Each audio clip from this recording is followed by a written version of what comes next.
اللہ عز و جل فرماتے ہیں الطلاق مرتان، طلاق رجی دو مرتبہ ہے، فَإِمْسَاكٌ بِمَعْرُوفٍ أَوْ تَسْرِيحٌ بِإِحْسَانٍ، اس کے بعد یا تو متعلقہ کو حسن سلوک کے ساتھ روک لیا جائے یا اچھے طریقے سے الگ کر دیا جائے۔ وَلَا يَحِلُّ لَكُمْ أَن تَأْخُذُوا مِمَّا آتَيْتُمُوهُنَّ شَيْئًا،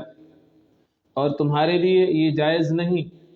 کہ جو کچھ مہر وغیرہ تم انہیں دے چکے ہو اس میں سے کچھ واپس لو، إِلَّا أَن يَخَافَ أَلَّا يُقِيمَ حُدُودَ اللَّهِ، مگر اس صورت میں کہ جب دونوں کو خوف ہو کہ وہ اللہ کے حدود قائم نہ رکھ سکیں گے۔ فَإِنْ خِفْتُمْ أَلَّا يُقِيمَ حُدُودَ اللَّهِ، پس اگر ڈر ہو تمہیں کہ مرد اور عورت اللہ کی مقرر کردہ حدود کو قائم نہ رکھیں گے، فلا جناح علیہما فیما افتدت بہ، تو اس میں ان پر کوئی گناہ نہیں کہ عورت کچھ دے دلا کر شوہر سے اپنا پیچھا چھڑا لے۔ تلک حدود اللہ، یہ اللہ تعالیٰ کی حد بندیاں ہیں، فلا تعتدوها، پس ان سے باہر مت جانا۔ ومن یتعد حدود اللہ، اور جو کوئی اللہ کے حدود سے تجاوز کرے گا، فاولئک هم الظالمون، وہی ظالموں میں شمار ہوگا۔ گزشتہ درس میں عدت اور مطلقہ عورت کی عدت، اسی طرح کم سن عورت کی عدت اور عمر رسیدہ عورت کی عدت اور بیوہ کی عدت بیان ہوئی تھی۔ میاں بیوی کے حقوق بھی بیان ہوئے تھے، اور ساتھ میں یہ بھی بیان ہوا کہ نکاح جو ہے یہ انبیاء کرام علیہم السلام کی سنت ہے، اور حضرت آدم علیہ السلام سے لے کر رسول اللہ صلی اللہ علیہ وسلم تک تمام انبیاء کرام علیہم السلام نے نکاح کیا ہے، سوائے حضرت یحییٰ علیہ السلام اور حضرت عیسیٰ علیہ السلام کے، کہ حضرت عیسیٰ علیہ السلام کے نکاح سے پہلے اللہ تبارک و تعالیٰ نے ان کو آسمانوں پہ اٹھا دیا، یحییٰ علیہ السلام کا نکاح بھی نہیں ہوا۔ البتہ نکاح کی کچھ شرائط ہیں، کچھ حدود مقرر ہیں۔ مثلا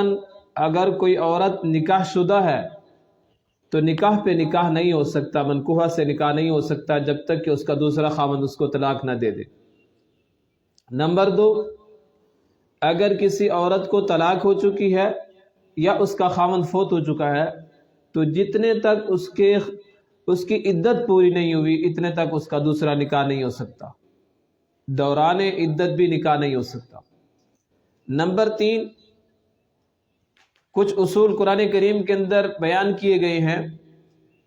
حرمت علیکم امہاتکم وبناتکم واخواتکم وعماتکم وخالاتکم، کہ ان عورتوں کے ساتھ نکاح نہیں ہو سکتا جو محرم ہیں،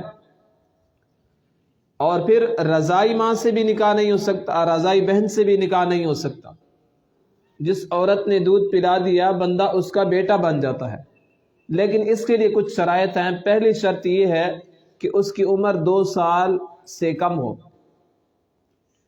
اگر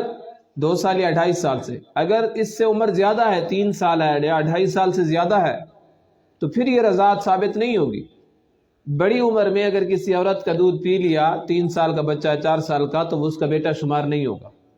بیٹا تب شمار ہوگا جب دودھ پینے کی مدت میں اس نے دودھ پیا ہو۔ جب اس نے ایک عورت کا دودھ پی لیا تو یہ اس کا بچہ شمار ہو گیا۔ اب اس عورت کی کسی بھی بیٹی کے ساتھ اس کا نکاح نہیں ہو سکتا۔ اس طرح کسی لڑکی نے کسی دوسری عورت کا دودھ پی لیا تو یہ اس کی بیٹی شمار ہو گئی، اور اس کی تمام اولاد کی بہن ہوگی۔ اس کی جو بیٹیاں ان کی بہن، اس کی جو بیٹیاں ہیں ان کی بہن، اس کی کسی بیٹے کے ساتھ بھی اس کا نکاح نہیں ہو سکے گا۔